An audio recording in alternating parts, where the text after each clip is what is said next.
A paz do Senhor Jesus, povo abençoado, louvado e exaltado é o nome santo do nosso Deus.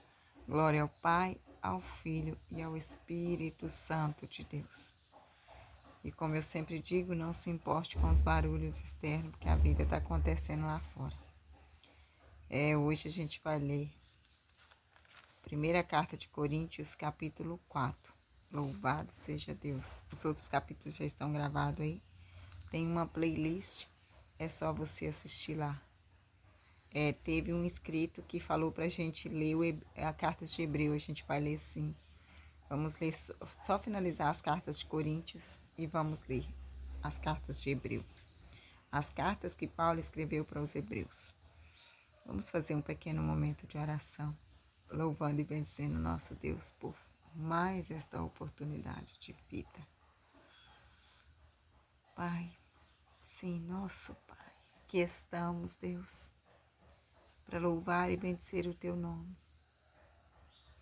para agradecer por mais um dia de vida, pela boa noite de sono, agradecer por tudo, Senhor, não somente pelas coisas boas, mas também pelas coisas ruins, que as coisas ruins são para edificar, são para testar a nossa fé, são para nos ensinar. Louvado seja o Teu nome, Senhor, por cada momento que a gente tem vivido. Tudo é para a honra e glória do Teu nome, Pai querido. Pai, peço a Ti que em nome de Jesus, não endureça o nosso coração. Abre o nosso entendimento para que a gente possa compreender as coisas do reino. Que assim seja em nome de Jesus. Amém. Abre a tua Bíblia aí, no livro de 1 Coríntios. O livro de Coríntios está depois dos Romanos, está depois da carta aos Romanos e antes da carta para os Gálatas. Vamos ler. Se você ainda não pegou a Bíblia, pausa o vídeo e depois volte com a Bíblia na mão já aberta em 1 Coríntios capítulo 3. Novo Testamento. Versículo 1. Assim, capítulo 3, não, me desculpa. 1 Coríntios capítulo 4. O 3 já está gravado aí. Assim, pois, importa que todos nos considerem como ministro de Cristo. Todos nós, eu, você e todo cristão, nos consideremos como ministros de Cristo e encarregados dos mistérios de Deus. 2. Ora, além disso, o que se requer destes encarregados é que cada um desses seja encontrado fiel. Cada um de nós procure produzir bons frutos e fazer aquilo que agrada a Deus. 3. Mas a mim pouco importa ser julgado por vocês ou por um tribunal humano. Nem eu julgo a mim mesmo. 4. Porque a consciência não me acusa de nada, mas nem por isso me dou por justificado, pois quem me julga é o Senhor. 5. Portanto, não julgue nada antes do tempo, até que venha o Senhor, o qual não somente trará à plena luz as coisas ocultas das trevas, mas também manifestará desígnios dos corações. E então cada um receberá o seu louvor da parte de Deus. O que ele falou aqui do 1 ao 5? Ele falou que eu, você e todos nós somos chamados para ser ministros de Deus, para falar do Evangelho, para pregar a palavra, seja com testemunho ou com palavras ou com louvores. Ou com misericórdia com outros, sendo bondoso, né? Dispersando o amor, sendo uma pessoa que abençoa a obra. Cada um tem um chamado diferente. E alguns têm vários chamados. E aí ele está dizendo, eu não me condeno. Paulo está dizendo, eu não me condeno e não me inculpo e não tenho medo de ser julgado por vocês nem por nenhum tribunal humano, porque a minha consciência não me acusa. Eu sou justificado, mas nem assim eu me dou por justificado. Eu sou uma pessoa reta, eu sou uma pessoa justa, Paulo falando, mas nem assim eu me dou por justificado, porque quem me julga é Deus. Aí ele está falando, não julgue nada antes do tempo, não julgue nada, porque é Deus que vai vir e vai trazer tudo o que está oculto, tudo que estão fazendo no secreto, de errado, Deus vai trazer à plena luz. Então, ele está falando sobre pessoas que julgam a própria igreja, né? Aí ele está dizendo, porque aqui no caso estava acontecendo divisões sobre isso. E como ele está escrevendo para uma igreja, ele está escrevendo para cristão. E ele está falando, não julgue ninguém. Nós somos pecadores, né? Não julgue ninguém. Deus vai trazer tudo à plena luz. Ele está dizendo que ele não tem consciência pesada com nada, mas ele também não se sente justo. Ele não se dá por justificado. Jesus justificou a todos nós, mas ele não se dá por justificado no sentido. Eu não falo que eu não tenho pecado, eu não falo que eu não erro, né? Paulo dizendo nesse sentido que está dizendo. Em outras palavras, ele vai dizer aqui, em outras cartas também, que ele é pecador como todos nós somos, porque não há um justo sequer. Só que aqui ele está se referindo àquelas pessoas que ficam julgando uns aos outros. Ele está dizendo, não julgue. Deixe que Deus vai vir, vai trazer as coisas ocultas à clara, né, à luz, e Deus vai manifestar os desígnios do coração. Então, aquelas pessoas que são lobo em pele de ovelha, vai se revelar. Assim que Deus quiser, vai se revelar, a verdade vai vir à tona. Aí ele está falando, cada um vai receber o louvor da parte de Deus. Versículo 6, meus irmãos, apliquei estas coisas figuradamente a mim mesmo e a Apolo por causa de vocês, para que por nosso exemplo vocês aprendam isto. Eles deram bom exemplo, né? Não ultrapasse o que está escrito, para que ninguém se encha de orgulho a favor de um em prejuízo de outro. 7. Pois quem é que faz com que você sobressaia? E o que é que você tem que não tenha recebido? E se você recebeu, por que se gloria como se não tivesse recebido? O que ele está dizendo? Quem faz com que o pregador, o louvorista, o cantor, a missionária e todos esses que estão aí recebendo fama e glória se sobressaia é Deus. E tudo que essas pessoas têm é Deus que deu. E se recebeu, foi porque foi recebido de Deus. Se não tivesse recebido, não tinha. Então, o ministério da palavra, de pregar o evangelho, o ministério de louvar, todos os ministérios é Deus que nos deu, são talentos que ele nos deu. Se ele não tivesse nos dado, nós não teríamos recebido. É isso que Paulo está dizendo. Você faz tudo o que você faz porque é Deus em você, não é você. Você não pode se gloriar. 8. Vocês já estão fartos, já são ricos, chegaram a reinar sem nós. Sim. Quem dera que vocês fossem reis, para que também nós viéssemos a reinar com vocês. 9. Porque me parece que Deus pôs a nós, os apóstolos, em último lugar, como se fôssemos condenados à morte, porque nos tornamos espetáculo para o mundo, tanto para os anjos como para os seres humanos. 10. Nós somos loucos por causa de Cristo, e vocês são sábios em Cristo. Nós somos fracos e vocês são fortes. Vocês são honrados e nós somos desprezados. 11. Até a presente hora sofremos fome, sede e nudez. Somos esbofeteados e não temos morada certa. 12. Nos afadigamos trabalhando com as nossas próprias mãos. Quando somos insultados, bendizemos. Quando somos perseguidos, suportamos. 13. Quando somos caluniados, procuramos conciliação. Quando somos caluniados, procuramos conciliação. A pessoa está brigando, a pessoa está xingando, a pessoa está perseguindo, a pessoa está levantando falso testemunho, mas eles estão ali, tentando ficar em paz com aquelas pessoas. Até agora temos chegado a ser considerado lixo do mundo, escória de todos. O que Paulo está dizendo aqui nesse versículo 8 ao versículo 13? Ele está dizendo, olha, irmãos, vocês estão vivendo bem, estão tranquilos, estão em paz. O sofrimento ficou para aquele que está pregando o evangelho, para os apóstolos que estão dando a cara para bater ali, ficando na frente da batalha. O sofrimento está sempre para os soldados na frente da batalha, é isso que ele está dizendo. E Apolo, Paulo, Pedro e outros apóstolos estavam à frente da batalha. Eles saíam pregando o evangelho aonde o Espírito Santo levava. Hoje, nós temos à frente da batalha pastores, missionários, pregadores, né, evangelistas que levam o evangelho, está à frente da batalha.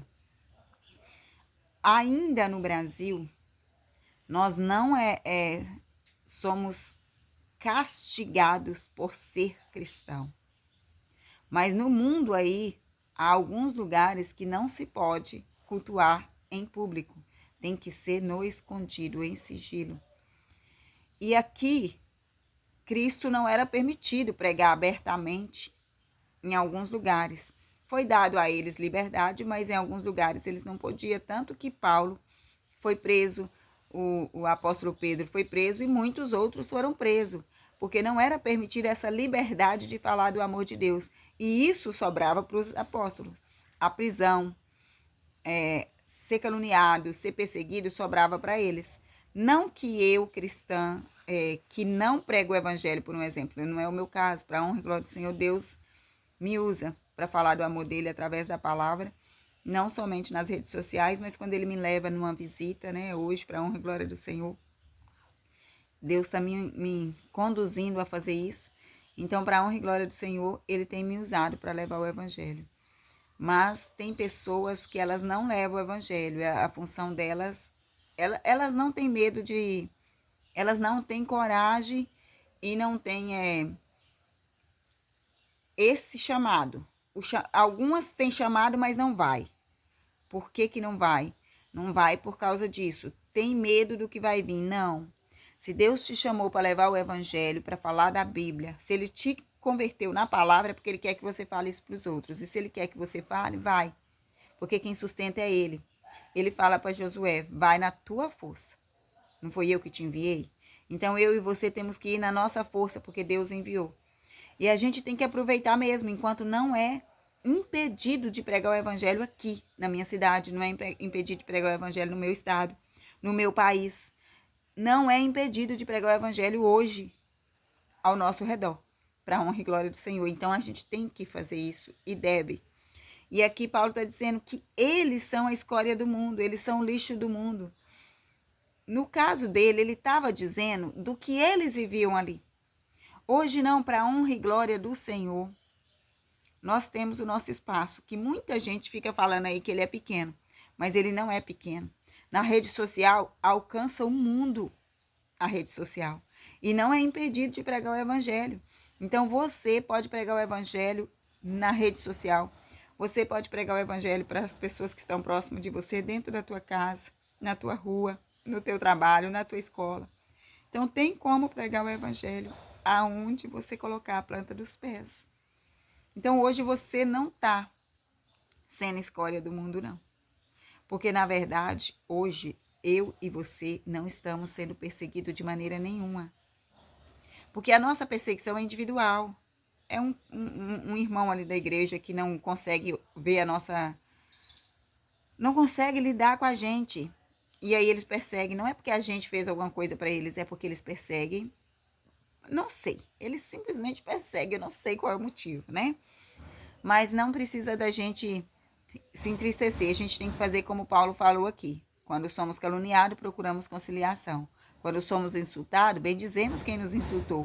E quando somos perseguidos, suportamos. Então a gente tem que ser como Paulo aqui. Não se esqueça dessa parte, onde ele falou. E nos fadigamos trabalhando com as próprias mãos. Por quê? Os apóstolos trabalhavam. Cada um deles tinha o seu trabalho.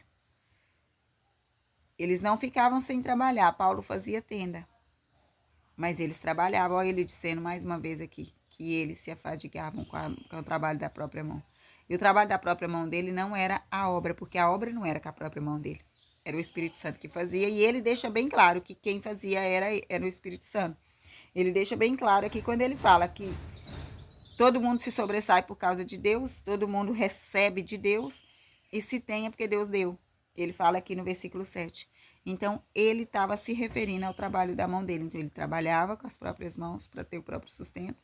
Poderia ser que, vez ou outra, ele precisasse de socorro dos cristãos, como pode ter acontecido, e a Bíblia relata isso. Mas também, ele não ficava ali só esperando que venha, ele trabalhava, né? Só que há momentos na vida de alguns cristãos, alguns missionários, alguns pastores, que Deus fala para eles só fazer a obra, né? Alguns pastores não é para trabalhar, Deus faz isso com eles. E tá tudo bem, porque quem manda é Deus, né? Mas aqui o que mais importa aqui, de tudo isso que Paulo falou, é que nós precisamos entender que quando a gente tem um chamado, vai haver sim algumas perseguições, e todas elas ser fácil de suportar, porque não está vindo de autoridade maior humana, né? Tá vindo de pessoas simples como nós também, não desmerecendo cada um de nós. Claro, o que a gente está querendo dizer é que a pessoa está vindo contra nós mesmo, então é fácil vencer. Por quê? Porque é Cristo que vence por nós. Agora, quando tem uma autoridade num país, uma autoridade, uma liderança, né, política, que impede o evangelho ser pregado, é um pouco mais difícil, a perseguição é um pouco maior, porque ela não persegue só a um, ela persegue a todos, né? E a questão dos perseguidores físicos aqui, que são as pessoas próximas da gente dentro da congregação, dentro da nossa casa, na nossa vizinhança, na rua, isso acontece muito. Não se preocupe, os perseguidores no trabalho, aonde você for, que você for luz, você vai ser perseguido, porque a gente não pode ter amizade do mundo. Então, em várias situações da nossa vida, a gente vai ir na contramão do mundo, né? Vai acabar batendo de frente com um ou com o outro, não precisa bater de frente, só deixa Deus fazer. Deixa Deus fazer.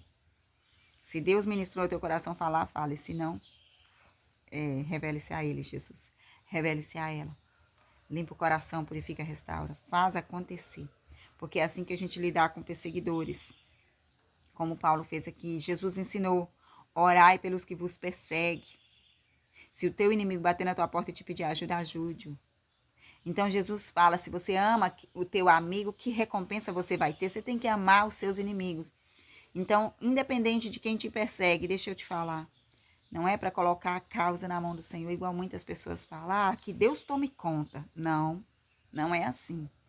Deus, com teu grande amor, com a tua grande misericórdia, não endureça o coração de fulano, de beltrano, de ciclano. Revele-se a eles. Escreva na tábua do coração deles a tua palavra. Revela Cristo para eles. Faz eles encontrar o teu amor, a tua paz, a tua alegria. Faz eles entender que tem que servir como Jesus serviu. Então, a gente tem que pedir a Deus para se revelar a essas pessoas, para que essas pessoas possam encontrar alegria em Cristo Jesus. Vamos continuar aqui, versículo 14. Paulo dizendo, eu não escrevo estas coisas para que vocês fiquem envergonhados. Pelo contrário, para alertar vocês como a meus filhos amados. 15. Porque ainda que vocês tivessem milhares de instrutores em Cristo, não teriam muitos pais, pois eu gerei vocês em Cristo Jesus pelo Evangelho. Paulo está dizendo de a gente pregar o Evangelho para uma pessoa, do início ao fim, e ver o crescimento espiritual dele. Claro que o nosso Pai celestial é Deus. Ele tem que ser o nosso Pai supremo e Jesus tem que ser o nosso caminho seguro. Jesus é o caminho, a verdade e a vida. É nele que a gente se espelha. É nele, sempre em Jesus que você deve se espelhar. Eu sei que você vai ter várias pessoas como exemplo. Amigos, pais, mães, alguém lá na igreja que você tem um carinho especial por ela, mas o seu condutor é o Espírito Santo. É os exemplos de Jesus que você vai seguir. Deus é que está no comando de tudo. Por quê? Às vezes a gente tem que tomar cuidado para não se apegar a isso. Há pessoas que a gente tem admiração. Não pode. Por quê? Porque a pessoa que você tem admiração também erra, também peca, também faz coisas que Deus não se agrada. E se você se admira tanto e é influenciado tanto por essa pessoa, você vai acabar fazendo o próprio erro que a pessoa faz. Então, a pessoa que você mais ama e admira tem que ser Jesus Cristo, para você seguir os exemplos dele. Que assim seja na minha vida e na tua vida, em nome de Jesus. Amém. E aqui ele está dizendo, no versículo 16, portanto, eu peço a vocês que sejam meus imitadores. Quando ele fala meus imitadores, é por quê? Porque ele também é imitador de Cristo. Então, ele imitando a Cristo, eles iam imitar, ele ia ir para o caminho certo. Só que hoje, antes, eles não tinham uma Bíblia como manual de instrução para eles ler a hora que eles quisessem. Eles tinham que ir na sinagoga e ler o pergaminho ou se alimentar daquilo que foi lido para eles. Então, em nome de Jesus, eu e você temos uma Bíblia física para saber quais foram os exemplos que Jesus deixou em Mateus, Marcos, Lucas e João. Tem vídeo aí, tem uma playlist do livro de João, do livro de Mateus. Assista lá para você compreender melhor os atos de Jesus. E tem os atos dos apóstolos também já aí em playlist para vocês assistirem. Só que o mais importante não é assistir, fazer o momento aqui vendo a mim, não. O mais importante é você vir aqui no livro de Mateus e começar a sua leitura. Não somente no livro de Mateus, porque tem tanta edificação na Bíblia toda, no Velho Testamento, livramento de Deus pelejando batalhas, que vale a pena você ler a Bíblia toda, do início ao fim. Leia a Bíblia para que você entenda o tamanho da grandeza de Deus, e para seguir os exemplos de Jesus, você tem que conhecer Jesus, né? Com certeza você tem que conhecer Jesus. E você conhece Jesus sabendo a trajetória dele desde o nascimento até a ressurreição. E aí sim, você vai entender melhor. No livro de João fala muito sobre o amor de Jesus por nós, né? E sobre como a gente tem que abster-se de muitas coisas para servir Jesus. E as nossas próprias vontades é uma delas. Vamos continuar aqui. No versículo 17 ele fala: por esta causa eu enviei até vocês Timóteo, que é meu filho amado e fiel no Senhor. Quando ele está falando filho amado, é porque ele pregou o evangelho para ele desde... Ele ajudou ele e foi pregado o evangelho para ele, e ele tem por ele um carinho de filho, de pai, né? Timóteo é como se fosse um filho para ele. Versículo 18. Ainda aqui ele fala: meu filho amado, fiel no Senhor, o qual fará com que vocês se lembrem dos meus caminhos em Cristo Jesus, como por toda parte ensino em cada igreja. Quando Paulo escreveu algumas cartas, ele estava preso em casa, ele não podia sair. Então, algumas cartas foram escritas e foi entregue na mão de algumas igrejas. Versículo 18. Alguns de vocês se encheram de orgulho, como se eu não fosse mais visitá-los. 19. Mas em breve, se o Senhor quiser, irei visitá-los. E então conhecerei não a palavra, mas o poder desses orgulhosos. 20. Porque o reino de Deus consiste não em palavra, mas em poder. O que vocês preferem? Que eu vá até aí com um chicote ou com amor e espírito de mansidão? Bom seria se fosse os três, né? Chicoteando, corrigindo, mas com amor e espírito de mansidão. Mas provavelmente ele também exortava. Então, como Paulo exortava, ele ia aí com chicote. E a forma de falar chicote quer dizer: vocês querem que eu corrija ou que eu passe a mão na cabeça de vocês? E provavelmente Paulo ia corrigir, e é isso que a gente tem que fazer. Os verdadeiros amigos fazem assim: corrigem o outro para que o outro não continue no erro. Os falsos amigos passam a mão na cabeça e olha, você tá certo, faz o que der na tua telha. E não é bem assim, né? Não é bem assim. É por isso que na Bíblia tem correção para todos, para que a gente não faça o que a gente quer com a nossa vida. E aí Paulo está dizendo, tem muitos orgulhosos lá, mas eu vou ir lá, vou demonstrar o poder de Deus através da minha vida, mas quem vai fazer é Deus. E os orgulhosos vão se abater. Aqui acaba o capítulo 4 da primeira carta de Coríntios. Que tudo que a gente aprendeu aqui seja praticado. Porque é orar, ação. Eu oro e eu ajo. Eu tenho que ter ação para que tudo se resolva na minha vida, né? E a gente precisa estar debaixo de obediência. Nós temos que obedecer a Deus. E precisamos entender que é a glória de Deus que se manifesta na nossa vida, não é nós de nós mesmos, não. E que é sempre Deus, é tudo dele, é por ele, é para ele, é ele que faz todas as coisas. Nós precisamos entender e colocar isso escrito no nosso coração, em nome de Jesus. Que assim seja na minha vida e na tua vida. Deus abençoe cada um de vocês que estão aí todos os dias assistindo os vídeos que eu coloco e comentando e compartilhando. Que Deus multiplique bênçãos sem medida sobre a vida de cada um de vocês. Nós estamos aqui buscando o reino do céu e a justiça de Deus. Então eu creio, e você deve crer também, que todas as coisas que a gente precisa vai nos ser acrescentado. Lembrando, Deus dá a gente o que a gente precisa, nem sempre o que a gente pede. Ele é um pai bondoso. Pode ser que você peça e ele vai te abençoar com aquilo que você pediu. Mas ele vai te dar se você realmente precisar, e ele vai te dar se aquilo ali não for simplesmente para o seu próprio deleite. Se for para ajudar o próximo, se for para abençoar a vida de outras pessoas, aí ele vai te dar sim, em nome de Jesus. Amo vocês em Cristo Jesus. Fica com Deus até o próximo vídeo. Deus abençoe você e sua família.